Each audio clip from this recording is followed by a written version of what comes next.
Hello. Hello. How are you? I'm good. How are you? I am doing well. Yeah. Welcome back to season 3 of the Brews, Books, and Barbells podcast. We're so happy. We are so happy you are for here multiple with us. reasons. We're happy. this is. We won't get into the nitty gritty, but we've had technical difficulties, and this is take 3. This is of the same episode. Yep. So we've been having a really great time, but we are super excited because we have figured it out. We've done it. We have done it. We have figured it out. Here we are. We have our coffees. For the third time, we're trying this place. And actually, I don't know, but it just keeps getting better every time I drink it. So I'm okay with it. It does, yeah. We've got a coffee from Yala, and I would say it's our first time, but of course that is not the case, and we are actually reoccurring customers now of Yala. But Yala is a really, really awesome new coffee shop in the Studio City area. Super cute. It's right on Ventura, so it's like right in the middle of everything, which is awesome. Yes, not the best parking as anywhere in Studio City, but it is a really adorable shop and very cute. I love it. I wanted to pull up something from the website to kind of show what else the coffee shop is about. So Yala is a new generation specialty coffee shop highlighting Middle Eastern flavors, culture, and community. Combining the Arabic word Yala and LA, Yala is an ode to Middle Eastern immigrant parents, mine Iraqi and Iraqi Armenian from Baghdad, to growing up second generation in LA, and to seeing the beauty in Middle Eastern flavors through a new generational perspective. Very cute. Very cute. And delicious. Yeah, we ended up getting the Yala latte. It's their most signature latte there. She got hot. I got cold. We've gotten hot the last few times, so I wanted a little bit of a change. I got an extra shot today. You did? I did. I think they said it came with 2 standard shots. It does. But I may be mistaken, but yes. Most lattes I think come with 2. Okay. I was just struggling. Yeah. I'm on the struggle bus today. I get it. And I needed a third. So this is my first sip of the iced. I like it. Seriously? Yeah, I haven't touched it at all. Jeez. Then there's me who's like chugging it in preparation for these 10 chapters. Yes, we got to get through them. Yes. So thankfully with this coffee, we are going to tackle 10 chapters each episode. So we're going to see how that goes. We're going to try and fit everything in. The purpose of doing this is so that we can spend some time talking more about fitness and going into resources, all that stuff that we have on that end. Yeah, and to get through books a bit quicker so we can cover more authors, because I don't know about you, but my to-be-read list is just growing and growing. So we want to make sure that we can get through all the authors. We have so much we want to talk about this year, for sure. So let's dive in. So here we go. Book 3. A Court of Wings and Ruin.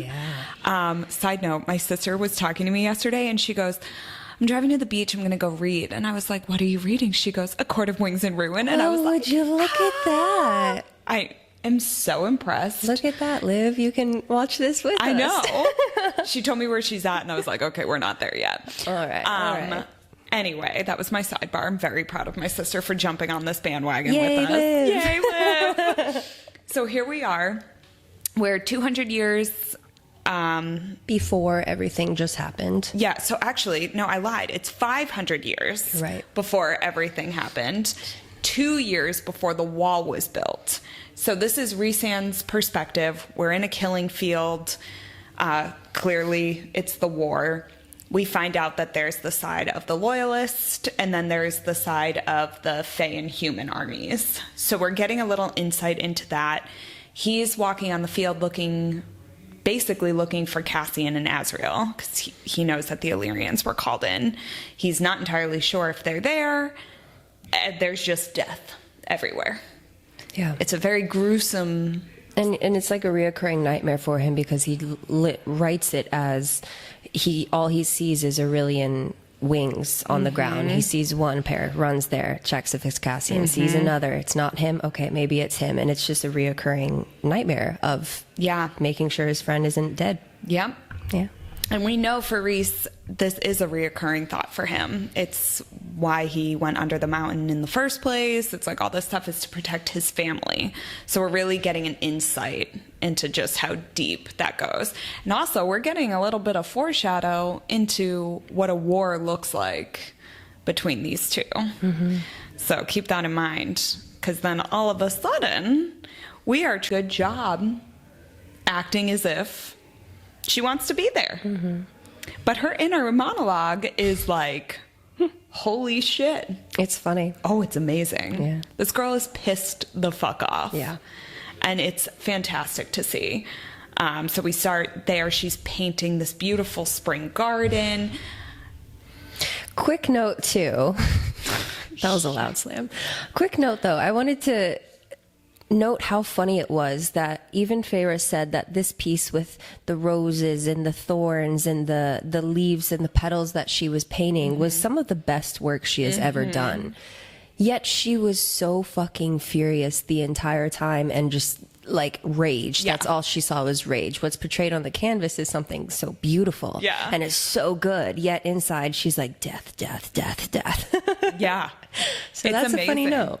And she's also, to go along that line of covering, she's glamored her right arm so that you can't see the mating bond between her and Rhys. So her hand looks pristine. Yeah. So again, she's just covering and covering and covering. But I love that this is like the most beautiful thing she's ever done. And she's like sitting there going, I fucking hate everyone. Yeah. And well, she's so angry at the point too, where it shows that she's literally has a paintbrush in her fingertips. It snaps in her fingertips, which I was thinking about because I'm an artist too. And I'm like, what? Between your two fingers, you're going to snap that wood.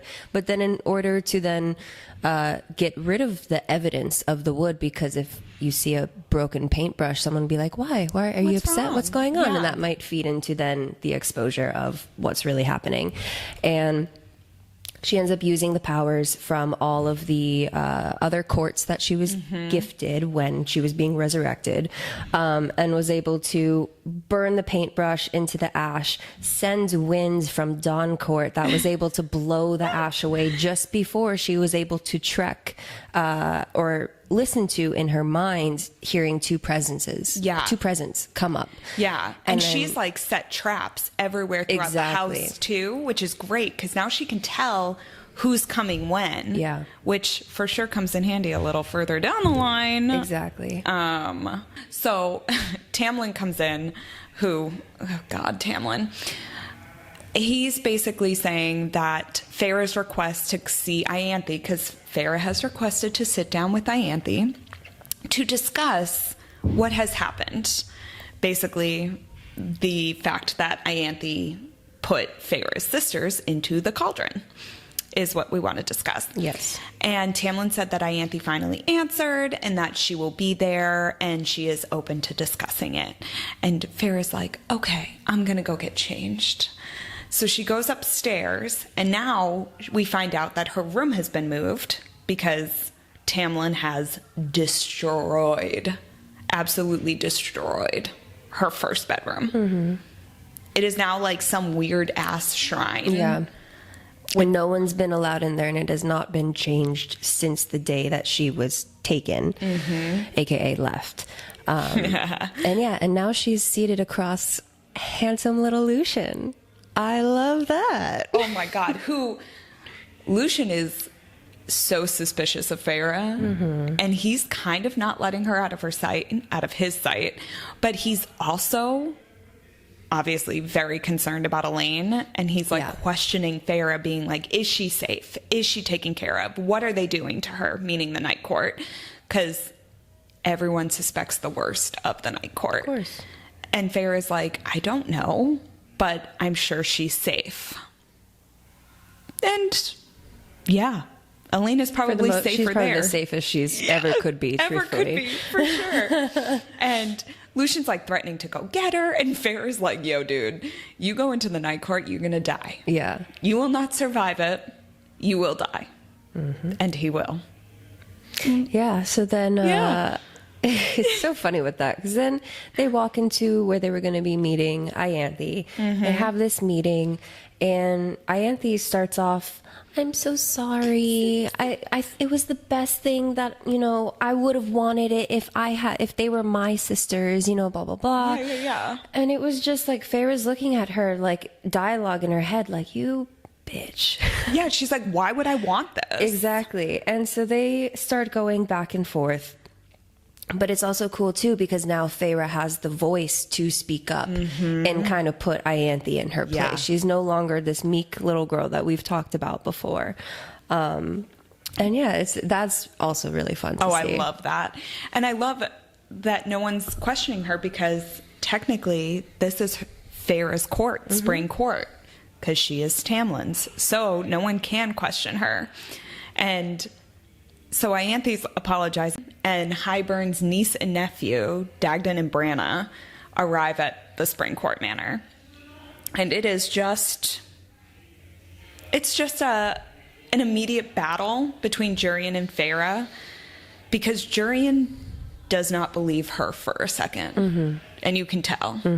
Like, he's like, dude, no. And he'll later get into a little speech, which we'll cover, about why he doesn't believe her. And that is a nice little twist there.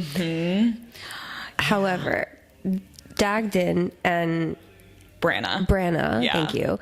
It's okay, they're names. They also have a weird energy between them going on. 100%. It's giving very Cersei and Jaime from Game of Thrones, and I don't like that. It's weird as hell. Yeah, but Feyre notes it as well. And so they're doing their, hellos, whatever, and they start discussing about what's happening with Hybern and the allegiance with him. Well, it's so interesting, because Feyre knows exactly why everyone's here. They basically are trying to figure out where is weakest in the wall, so that the cauldron, when it's back to full power, can take the wall down, is what we're trying to get to. And Dagden and Branna are doing this, like you were saying, this weird silent communication thing that Feyre keeps noting, and she's like, are they Damati? Like, is this what's happening? And she's not really sure, but she's kind of sure, because they're definitely talking to each other, because they're on the same wavelength about everything. And Feyre, while she's gathering all this information, is planning to use it to send it down the Bond to Rhys, where the two of them haven't really spoken much since the day Feyre got there. And basically that was only to ask, is everyone okay? I'm safe. I love you. I love you. Yeah. That was it. And she doesn't know what's going to happen, like if they consent the mating bond on her, so she doesn't want to risk it. Of course. Understandable. So now she's waiting, she's collecting all this information. Jurian and Feyre are going back and forth again, and Feyre makes a note where she's like, do not threaten me in my own home. And this is so important, because this immediately changes the dynamic with her and Tamlin, because now Tamlin is fully that's my woman. And this is her home. Because Feyre's being a sneaky little bitch, and I'm obsessed with it.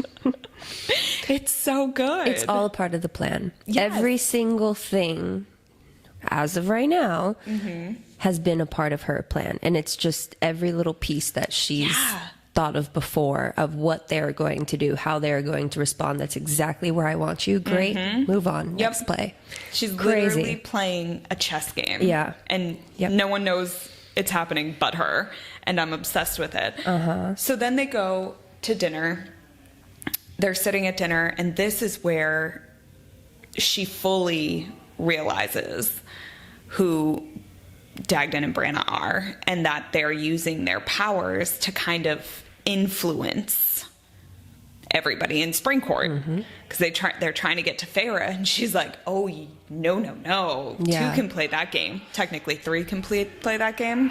Yeah. Right. So she feels them reaching out to her and Lucien and Tamlin, and she puts up a barrier, and then she reaches right back and claws down their little mental shields. With so much power that they physically are taken back. Yes. And I think they note that the power came from Feyre, and then it kind of just okay, keep my side eyeing you 24/7, you know? And when they realize that she's not fucking around, she also invites herself to go with them to wherever they're going to look for these holes in the wall. And she's like, oh, Lucian and I will come join you. Don't worry about it. And no one can say anything. And notice how Tamlin didn't stop her either. And that was her one wish from him, was for him to allow her well, that's to his go words, out to go out and help. And now she's like, oh, okay, we'll be there with you. Great. Where are we going? Yeah, it's so good. And I mean, during this time you find out so much information in this chapter. It's ridiculous, because everyone's talking about how the Night Court is probably going to try and retaliate. Ianthe's like, well, why don't you give them Rhys's mother and sister's wings? And Tamlin's like, I destroyed them a long time ago. So nonchalantly. What? Yeah. Like, what? And Feyre, how she Poor didn't girl, man. like explode, I don't know. Yeah. And then you find out, oh no, you go. No, I was just going to ask something really quick. But did it kind of seems like, I mean, this could be just audiobook too, but it seemed like there was a bit of remorse from Tamlin. Oh, 100%. When burning the wings. It was Ianthe who was like, oh, no big deal. Yeah. Jurian's motive here too is that he's still looking for fucking Miriam. And he wants revenge. Yeah. He wants revenge. And he knows she's still alive. Yeah. And she's he says something to Feyre. He goes, you forget that I knew Rhys during the war. You forget that I know him. Mm-hmm. And I know his humanity, and I know his compassion, and I know that everyone portrays that he's this evil, worst Night Court lord that there is, yet he would not do half of the shit that everyone says. I love it.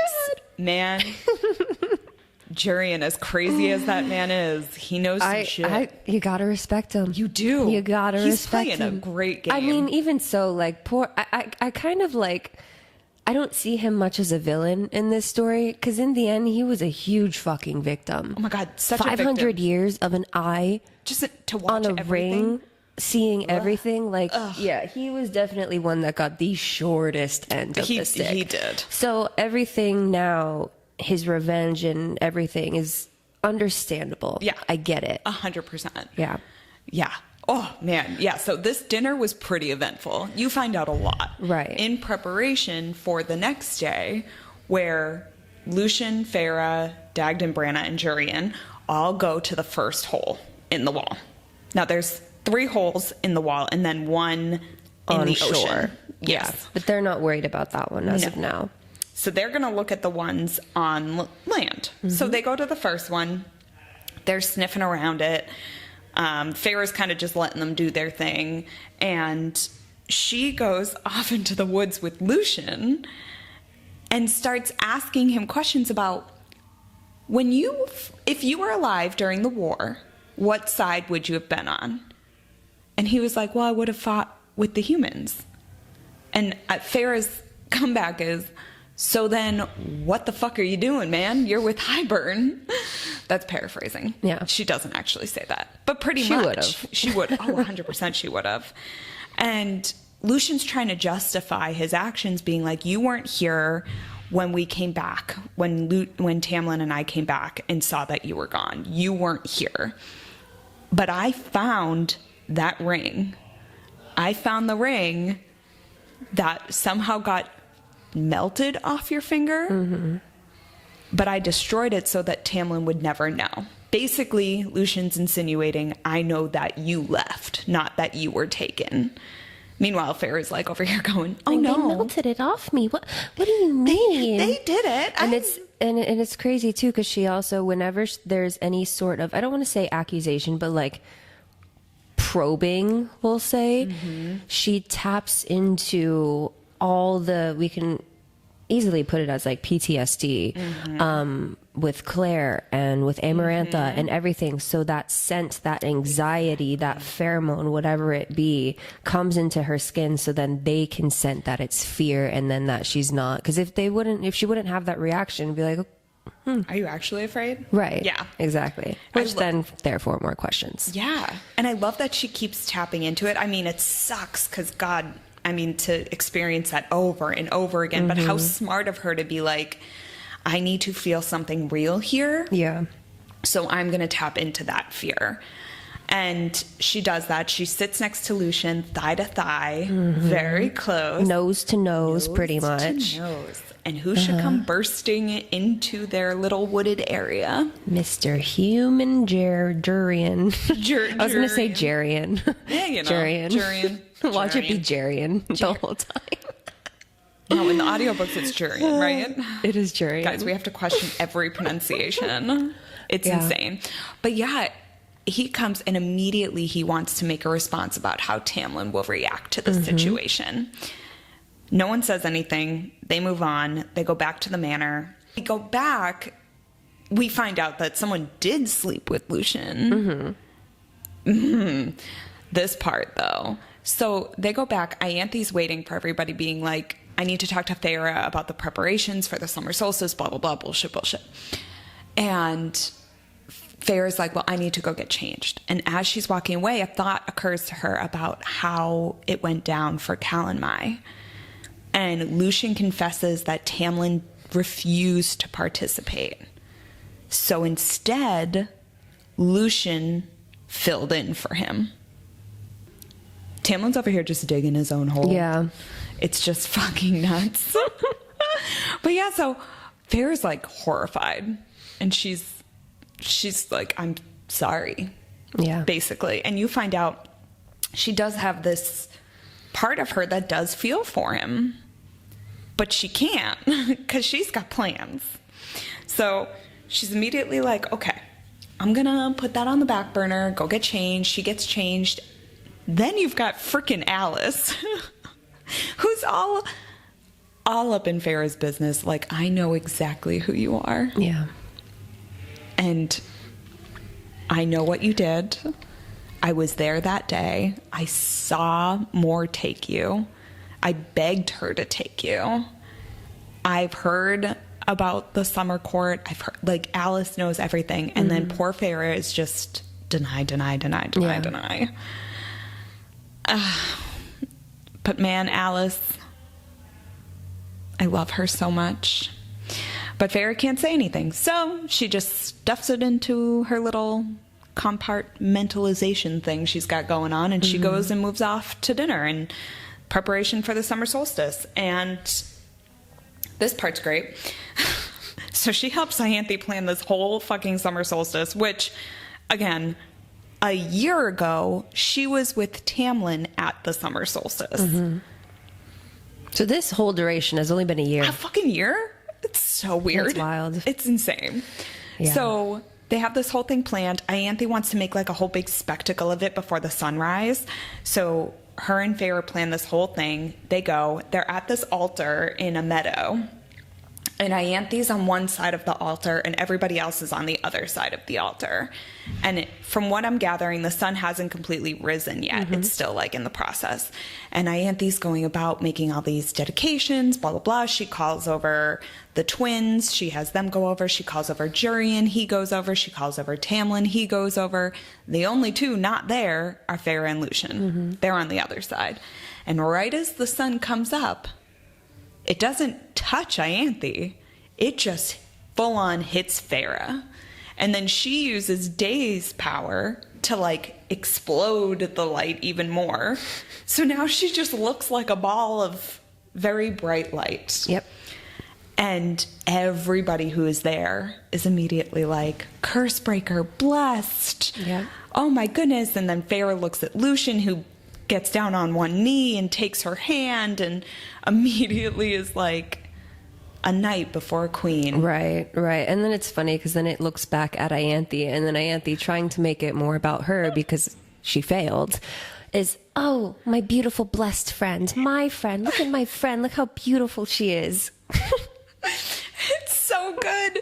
It's so good. And then and then Feyre goes into the house to like have a break, and she sends down like all the images from the event to Reese through the bond. And Reese is just laughing, being like, oh, what I would give to be with Feyre, blessed the curse breaker. It's so good. It is. And she goes back out after that cute little exchange and dances with Tamlin, and dances and dances and dances until she starts realizing that Tamlin's getting some ideas. Mm-hmm.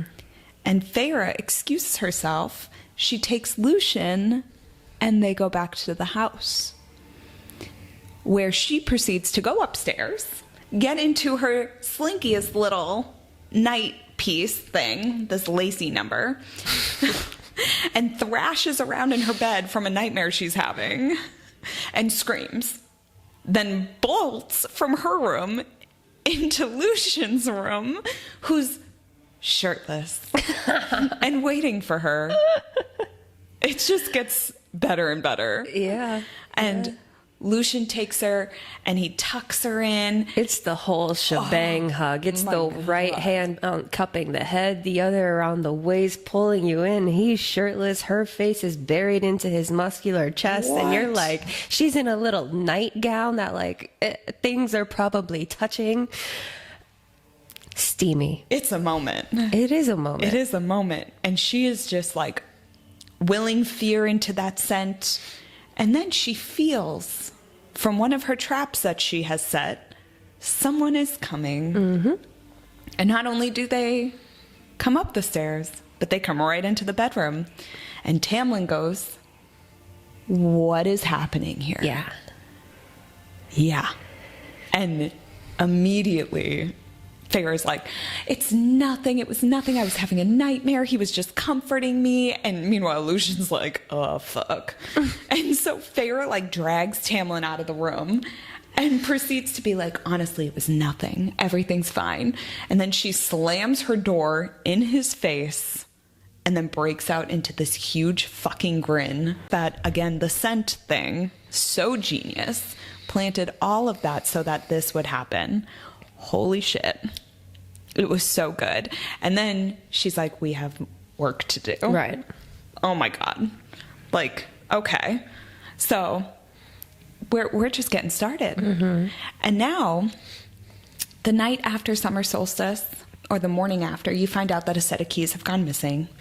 Something's happened. Ianthe comes bursting in. She's like, the lands are being drained of power, blah, blah, blah, blah, blah. She's saying that something about the Naga are attacking. I don't know. It's fucking Ianthe.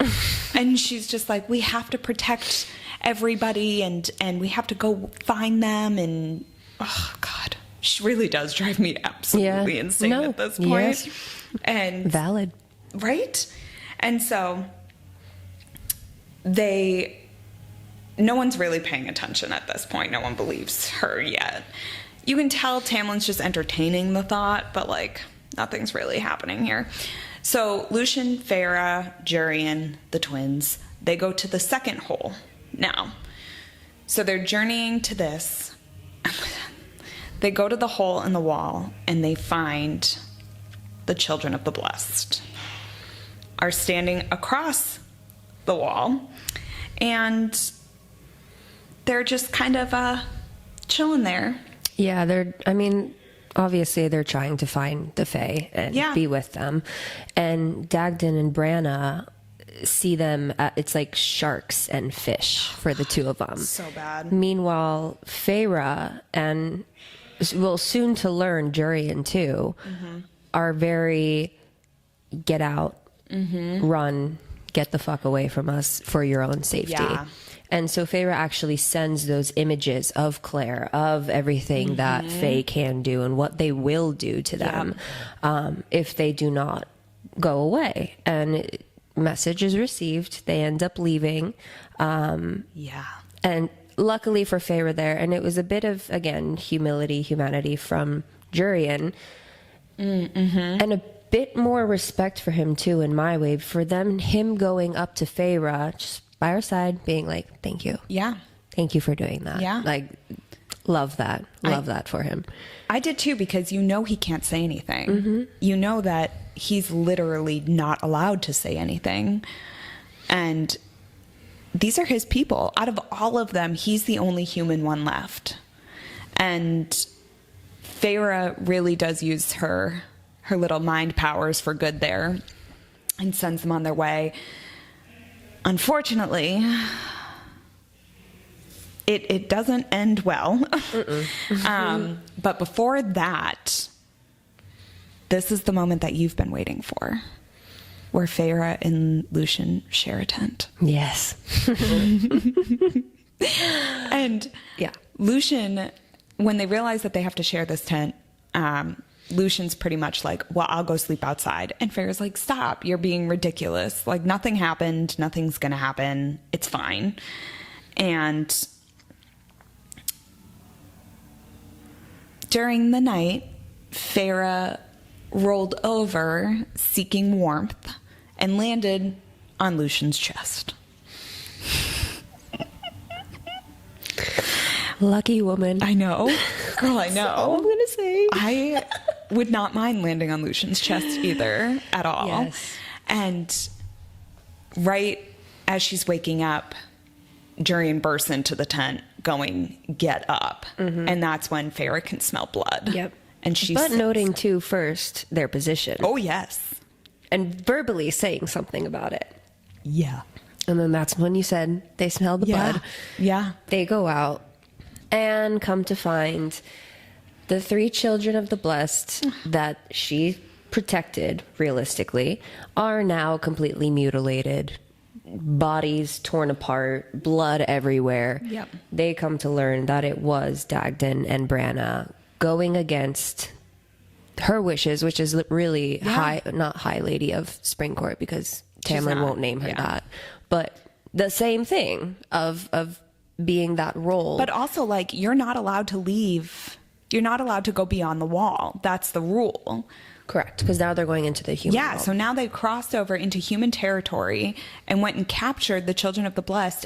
Not only did they not murder them in the human lands, they brought them back on purpose to shove it in Feyre's face. Yeah, that's all it was. And basically, exactly. It was all it was here, I'm going to shove this in your face.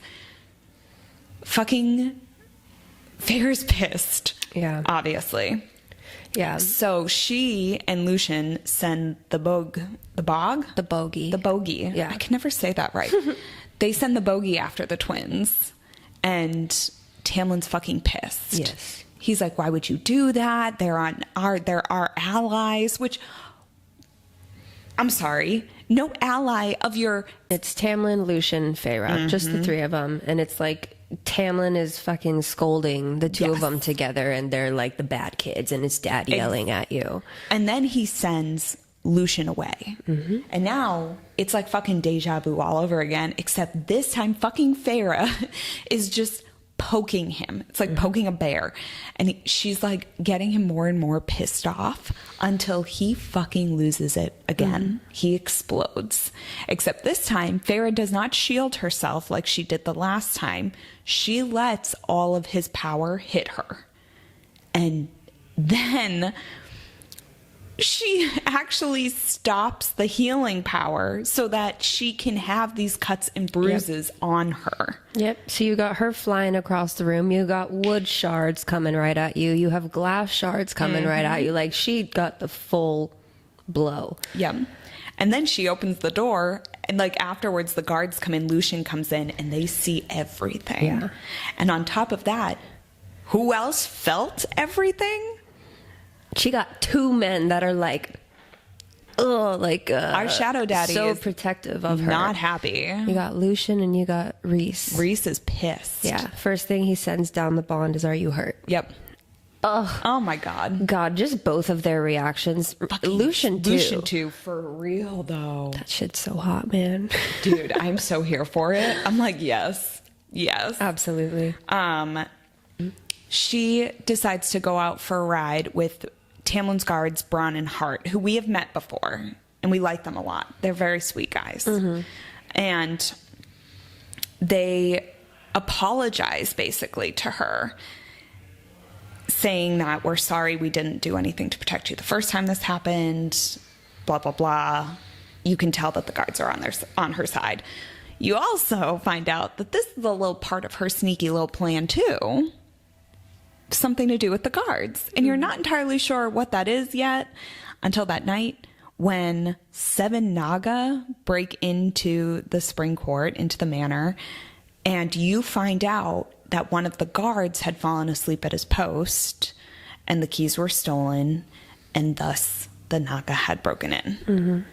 And Tamlin decides that he's going to dole out punishment to this guard with the help of Ianthe, who's like, oh, he deserves to be punished for it. Like, I told you this would happen, blah, blah, blah. So they go into the stables, right? Yeah, I think so. And Tamlin is going to whip this poor guard. And at that time, he's begging to be hurt. He's like, I've never fallen asleep at my post. I've never done this before. Like, I promise, I swear. And Feyre goes, I'll hear him. And now she's setting herself aside from Tamlin, basically, being like, I'll hear you. Because Tamlin and fucking Ianthe are over there conspiring whatever they're conspiring. He's just always about. Listening to Ianthe over his own woman. So, of course, she's going to go step out and be the good human fae that she is with her good heart. Yeah. Yet that's going to go against Tamlin's will, because now that action alone is questioning Tamlin's trust or trusting him. You know what I mean? Exactly. And Feyre sends images to the guard, basically showing Ianthe stealing the keys. So the guard's saying, she took the keys, she took the keys. Ianthe's like, I did no such thing. Of course I didn't do that. But you can tell, even Tamlin kind of believes that she did. And right as it's getting to the point where he can either not whip the guard and listen to everybody, including his own guards who he sent across the wall to go find Feyre, basically, and risk their lives, or he's going to listen to this bitch. And he ends up listening to Ianthe instead of his own fucking guards. Of course, just Tamlin things. Oh my God, fucking Tamlin. And so he whips the poor guard, and who should stay after to help him but Feyre, now earning her more respect from these guards.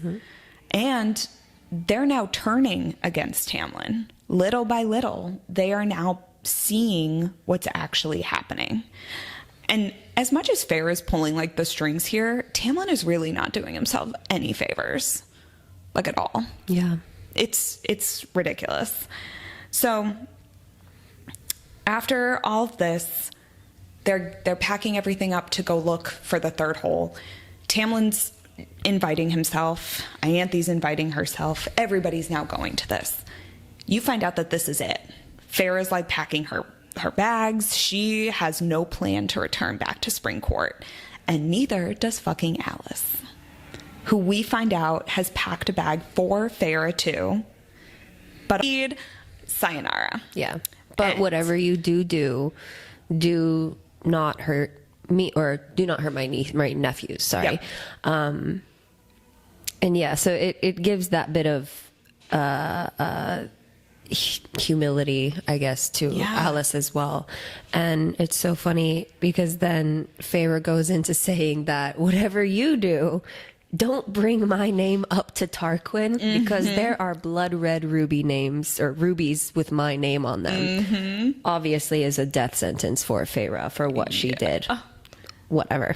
And Alice is just like, yeah, of course like, there is. Right. And then they have a little sweet kind of goodbye moment when Alice says to Feyre, blood rubies or not, you have a friend in the spring court, or in the summer court, sorry. And Feyre returns saying, as you have one in mine. Yeah. And Alice knows she's not referring to the spring court. And that is a lovely little goodbye moment we get from very lovely little Alice. It's so good. Very cute. It's so good. Yeah. And yeah, I mean, what a way to leave spring court. And so they go to the third hole in this wall. And Feyre's like, this seems to be the best hole. It's also the furthest from spring court. So Feyre's still trying to protect people here even though she does not believe the spring court to be her home, she's still trying her best to protect the spring court. She also is suggesting it's the best one because she really wants to know what the fuck these people are doing. And they are giving it to her. They reveal that Hybern has an army of over 200,000, including help from Valahan, Montessor, and Rask, which are other continents. Yep. And she's like, well, then why do you need the cauldron? And they were like, well, we want to wipe everything out and start again. Okay, cool. And that if they use this spot in the wall that someone has already used, it just amplifies the magic. And that's what they want to use the cauldron for. So Farrah's like, cool, thank you for that. You have given me everything I need. Right. I am now good to go. I'm going to go home. So she packs everything up. She's getting ready to go. And as she is leaving, she fucking hears Ianthe's stupid freaking voice and Lucian's voice. I love what's about to happen. I do too. I really do. And Ianthe is making a move on Lucian, and Lucian wants nothing to do with this. And Feyre is debating back and forth whether she should step in or not. And she's like, do I go? Do I not go? And Ianthe's shackled Lucian with the same like blue shackles that Rhys had. So he's powerless. And Feyre gets into Ianthe's head. And she like lets loose. Yeah. She forces her to release Lucian from his shackles. Then she has her put her own hand onto the boulder and take a rock and smash the shit out of her own hand. And I love that it was the power that she went into Ianthe's mind that makes her do what Feyre is telling her to do, but as Feyre is saying it. So it was as casual as, come here. Yeah. Pick up that rock. Put your hand down there. Smash it. And boom, you get, it's a mess. And I like the meaning behind it. Because Feyre is using this as symbolism of Ianthe touching things that, one, don't belong to her, and two, people that don't want to be touched. Yep. And I think it's I think Sarah did a really great thing here where we always hear about it's the reverse in literature, where it's like a man touching a woman without her consent. But here you're getting a woman touching a man without his consent. And I think that's so important to have it on both sides. Absolutely. And Feyre basically is making a point being like, you will never, ever, ever use this hand to touch anyone without their permission ever again. Yep. And so she literally breaks every single bone in Ianthe's hand. Well, Ianthe breaks her own hand. Yes. And as she's doing it, Feyre says, you can get the bones set, but you cannot erase these scars. So you always will have that reminder. Yep. Of never to touch people. Yep. And power fucking move to Feyre. And Lucian's just kind of standing there like, okay. Yeah. That just happened. And as Lucian's staring in shock. Yes. Fucking Dagden and Branna walk in and go, I think the word you're looking for is Daemati. Full circle. So now they know. Yes. Yep. And now you find out that these fucking twins were in on freaking Feyre's plan basically the entire time. And not only that, they had their own plan going where they had and the apple that she had just been eating was like the final straw of it. And so Dagden and Branna are over there like, it should only be a matter of minutes before that hits. And then you're fucked, basically.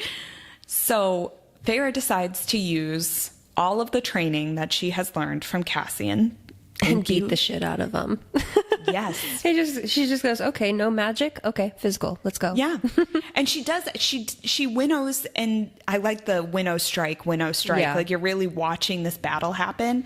And she is outsmarting these two Fae. She is using the tools that she learned. And she's getting right up in there, and she's physically able to defend herself. And while she's doing that, Lucian's able to take care on his end. And yeah. And the minute that they are now dead, her powers are gone. Mm-hmm. And Farrah's like, I'm leaving. And Lucian's like, I'm going with you. Like, I'm not letting you go back to the night court without me. I want to be with my mate. I want to go back there. And now both of them have no magic, and they're walking and they find these tunnels, and Lucian's like, we can't, I don't know what you want to do. And Farrah's like, we have to go through Autumn Court. And that's the last thing that Lucian wants to do. And that's the last thing that we have here. This is where we leave off. Yeah. We're left on a cliffhanger, so we don't know what's going to happen. Oh, so, God. Very interesting. A lot of shit went down. A lot of shit went down. Very cool, though. Wow. Yeah, so obviously we know that the whole theme of what we've covered so far is Feyre going back to the Spring Court. Excuse me. And not just back, but back for revenge. So she's got a lot of little tricks up her sleeve, as we know and as we'll get to. Yeah. But because of the theme being returning back to a said place, we figured that for the fitness talk of today's episode would kind of focus on the discussion of returning back to the gym after longer periods of time or just after a break. So if you get sick or if you're on vacation, if pandemic happens, whatever it may be, any struggles or any feelings that we have going back into the gym, back into routine.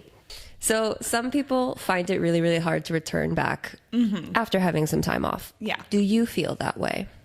I feel like I've answered this question like 15 times. I know your answers, but we're doing it again. Tell the people, Tell Haley. the people. The people want to know. Okay, so I don't really find it's not really that hard for me when I stop and go, mainly because I am such a routine-oriented person and I've been doing this for so long that even if I'm on vacation, even if I'm out sick, getting back in is like the first thing I want to do. And it's also, I'm that type of vacationer who like works out on vacation. So I'm never really taking a lot of time off. But that's just who I am as a person. And I've also been doing this for so long that it's just kind of second nature for me at this point. Right. If you were to ask me at the very beginning, I would have been like, yeah, it's really hard. And it was back then. Like when I first started getting into fitness, it was really hard to stop and go. But now it's literally like, okay, cool. I'm out of town, I'll run. I'm doing this, there's a hotel gym, I'll just modify my workout. But I'm definitely that person who like still does it. That's great. So then when you do take time off, what is the main reason why you do? If it's not vacation. The main reason is because I'm injured. I wish I was joking, but that's the only way my body, and I'm learning to do a better job at this.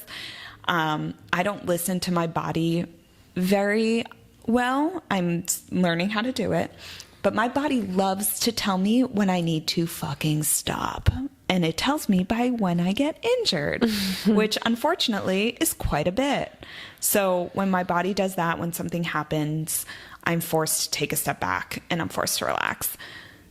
And I do. But it's not pretty. Yeah. Yeah. I get that. I honestly wish someone could record me doing that because that's what I look like. I'll do it. I'll secretly do it. Yay. So it's authentic. I know, but what about you? So as we've talked about before, we're kind of opposite with things. Yeah. I will willingly take as much time off of break of gym that I would like to. I mean, with my training regimen right now, I am on a 4-day. So I'm lifting 4 days out of the week. The other days I'm fully resting, and I really, really look forward to those days.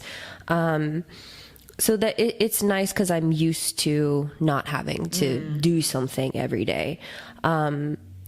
when I go on vacation, it really depends at where I'm at. Like my last vacation was to Tulum. So I was like, we're going to the Tulum strength gym, like God. On the beach. Yeah, so we're going. Cool. Whereas other places I would be like, you're going to catch me at a gym right now when I have like the ocean in front of me and like beaches. No, it's not going to happen. Yeah. So it kind of varies as to where I'm going. It also really depends on if I'm going to be excited or dreading getting back to that reality in a way. Most times it's kind of lands in the middle where it's the part of like, okay, it's kind of when you go to the gym so often as we do, and we work in gyms as well, for me, it feels very like when I haven't been there in a while, it's like the night before going on a field trip when you're in middle school. You're like, okay, I'm going to wear this tomorrow, and then I'm going to do this. Okay, let's do this. And like, so you plan everything out and you have that excitement. And I really enjoy that. And I think that that type of excitement comes naturally over time. Or it could just be who you are and just right off the bat, which is great. There are definitely times where I like the last thing I want to be doing is I'll do that. And then I get very comfortable telling myself, you've done so much already, take another rest. So I get very comfortable telling myself that. So I'll be like, oh, I don't need to go tonight, we'll go tomorrow. And I can push those days back. It's just the fact of having to like be like, all right, 1 day was cool, 2 days, sure. 3, do you really need the rest? 4, are you just getting comfortable in this non-movement inactivity thing right now? If so, let's snap out of it, get back to your regimen. Yeah. So it definitely varies. I think too, with that being said for the general population as well, it matters a lot if you have intrinsic or extrinsic motivation. If you may not know, intrinsic motivation is when motivation is stemming from you within what you want to do, within your body, not really looking for any external validation. Extrinsic is looking for that outside validation or wanting to do certain things because it may look a certain way, you may get approved in a certain thing or whatever it may be. I think we get the gist here. So I think that matters a lot too. And I do think for myself personally, I use both as a tool. Definitely intrinsic, a lot of extrinsic though, when it really gets to the point of I'm just being lazy now. And I don't want people to see the term lazy as a negative thing, because it can definitely happen where you're getting too comfortable when you're going off your track or whatever. So in that way, I'll use Instagram, which we've talked about before, as a tool to get inspired and to get motivated by other athletes who are doing the same thing. And a lot of people nowadays are starting to be more open as to their mentality with things. Like you'll be seeing athletes of whatever kind talk about their struggles. So then it's nice to see on the outside, if I'm struggling to get up and go to the gym and they're saying, hey, right there with you, go ahead, go do it anyways. Like, okay, then that gives me that motivation of like, oh, fuck. Okay, if they're doing it, I can do it. Let me get my ass up and we'll go. So I think it's important to use both tools when needed, but it's also a very fine line of being mentally, I guess you can say, strong enough to be willing to use something like Instagram, where so many negative factors come into play, and using it as a positive rather than falling into the hole of comparing yourself. Take that with a grain of salt. That's my opinion on it. Do you feel that you have more intrinsic or extrinsic? Like, do you use outside tools like Instagram, whatever, to get motivated when you don't necessarily have that motivation? Not really. I'm very intrinsically motivated, and honestly, it's hysterical because if you had asked me, again, I was never this type of person. Like when I first started, I needed the extrinsic motivation. I would sign up for like super early morning spin classes. I think this was if I'm going to date myself, pre-Instagram, pre-influencer status. So all my motivation came from like knowing other people at the gym or being like, oh, are you going to sign up for this class? I'll sign up too. For sure. that type of motivation. But then once I started getting into it, I became a very intrinsically motivated person. And I think a lot of that has to do with running too, because running is such an internal sport, and I'm not competing against anyone. I'm only doing it for myself because I love it so much. And mentally it makes me feel really good. So I'm able to be very aware of saying, okay, I know a run is going to make me feel better. Okay, let's go do it. And I'm able to just get up and do it on my own. Now that, again, I've been doing this for so long, it's different. And honestly, I would recommend people to have that mentality and that type of mindset. It's very healthy. Oh, it's I mean, you're in tune with your body, and you know what you need. Exactly. And what better thing to have knowledge of than what your body needs, you 100%. know? Great thing. Yeah. Great thing. Love that. I'm super grateful for it, for sure. Yeah, because most people don't. No. They don't have any awareness going on in their body, so. Yeah, and that's one thing I tell my clients too. I'm like, listen to what your body's trying to tell you. Again, I'm doing it too. I swear I'm getting better. I took a deload week last week because I was so tired, and it worked. It was nice. Good. I did do it. But I always tell my clients, because they're like, oh, I should have gone for a walk today. I just didn't really feel like it, but I know it would have made me feel better. And that's something I hear all the time. And I say, you know it's going to make you feel better. You've done it before when you're in that position where you don't feel great and you go outside and you go for a walk and then you feel really good after. Even if it's just like around the block, you know that it feels good. Yeah. It's just building that habit is the hardest thing to do. And building the ability to pull yourself out of the ditch. Yes. When you need to. 100%. Yeah. Love that. Yeah. Yeah. So then another thing is when, and I know we've heard it a lot with our own clients or just friends in the gym, when we do take time off of the gym for whatever reason, the number one phrase we hear, or two, whatever, is I need to get back on my game, or I've fallen off the wagon.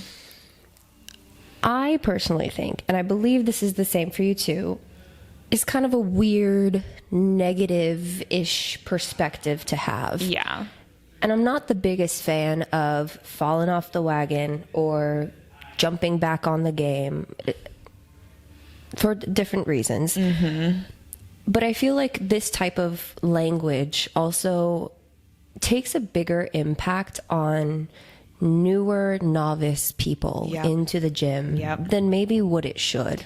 Agreed. You know, I can understand when you say the phrase like occasionally, like if you're an experienced goer and you're like, oh, I've fallen off. Okay, whatever. Let me get back on. Sure, it can be thrown in casual talk. I get it. But to the beginner, it may be a whole, oh my God, I've fallen off the wagon. I failed. How the fuck am I going to get back on? Where do I start? What am I going to do if I'm just going to fall back off again and I'll constantly fail? Never mind. I'm not going to do any of this. 100%. That's the last thing that would be done. You know, that's the last thing that we want. So why or why not do you think that is a weird or negative thing to be thinking or saying?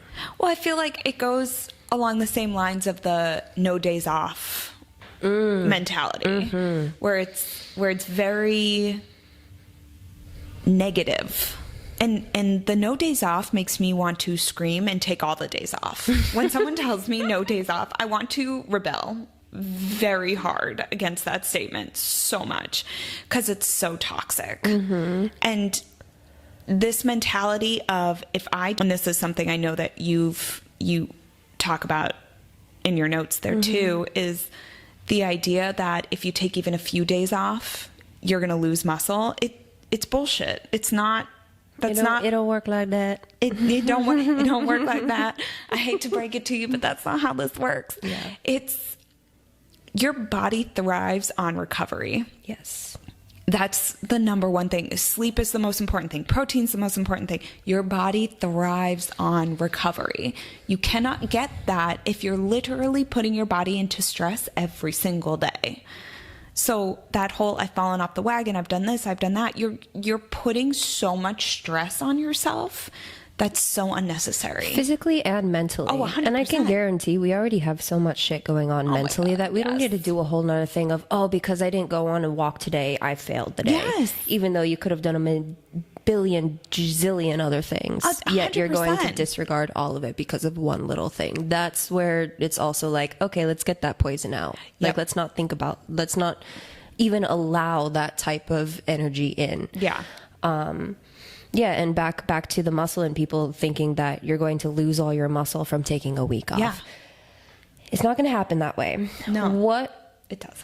The term would be used for that, people think is muscle memory. People think that muscle memory is the memorization of remembering a movement, or let's say you haven't done an RDL in X amount of months, yet you go to do it and then you get a few little tweaks and it's like, okay, this is it. I remember doing it. My body remembers.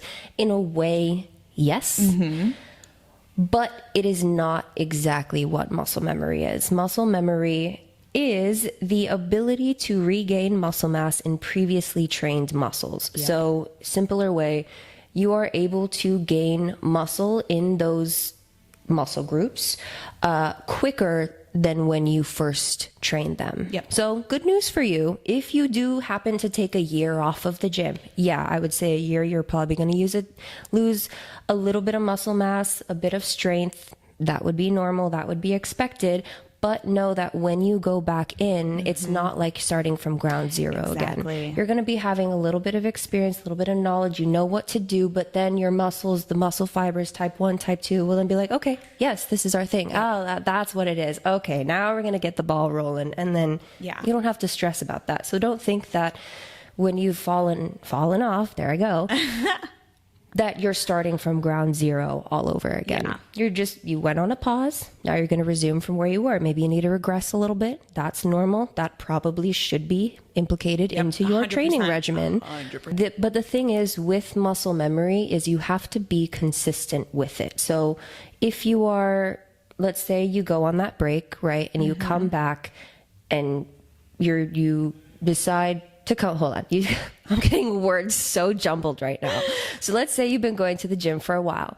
You go on a break. You're worried about losing your muscle. You come back to the gym and you start to gain, or you're hoping to start to gain that muscle back quicker via what we just talked about. The only way that will work is if in that first term before you took a break from the gym that you were consistent with resistance training. So it's not just, I'm going to go to the gym maybe once or twice a week, do a little bit of work, and you do that for the year, and then you come back and think you're going to gain all this muscle again. That's most likely, definitely, probably not going to happen. You need to be consistent with your resistance training, with the progressive overload, with the rest, with the sleep, your water, your protein intake, all the nutrition, your stress levels. I think I said that. It all comes into play.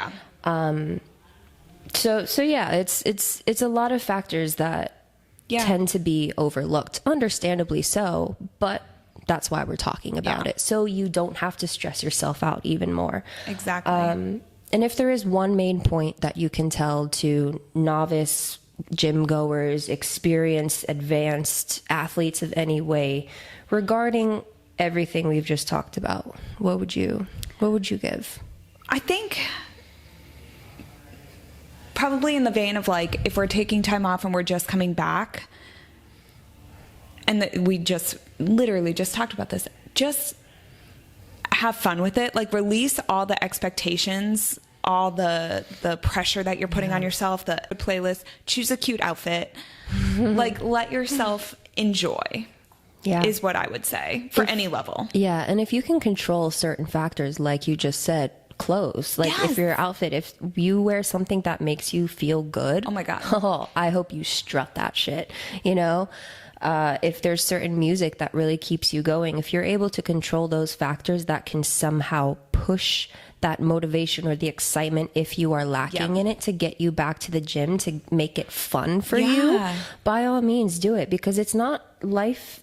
Gym is not all train, eat, sleep, recover, repeat, you know, all that kind of stuff. All that for the majority of people. Yeah. You know, for bodybuilders or athletes, absolutely. You're in a whole nother bubble right now, and we're not really referring to you guys, even though we kind of are.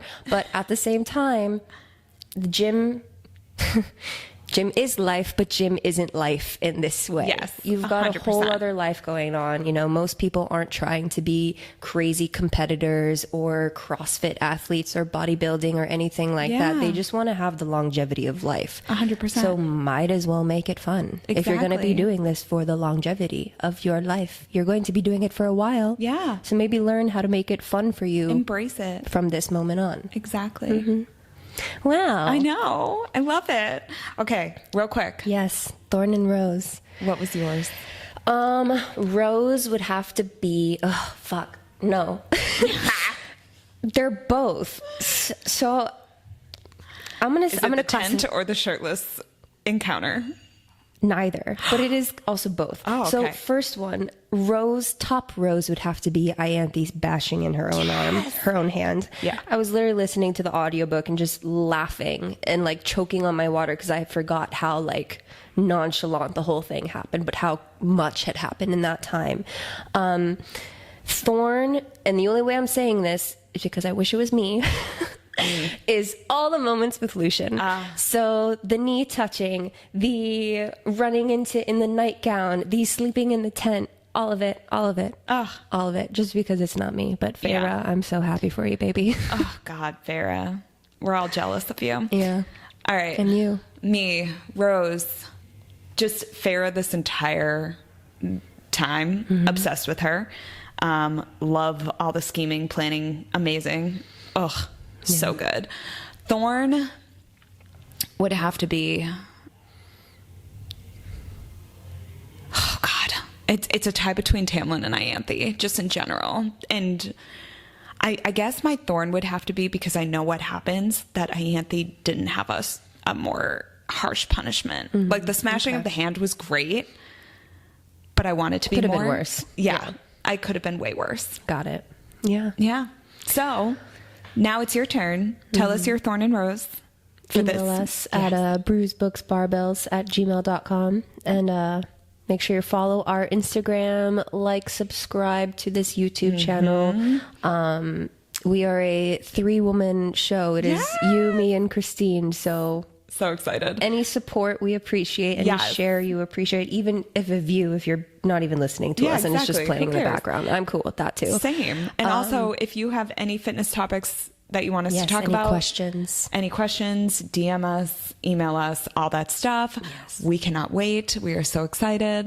The next 10 chapters for next week. Yep. We're going to be getting through this book quicker.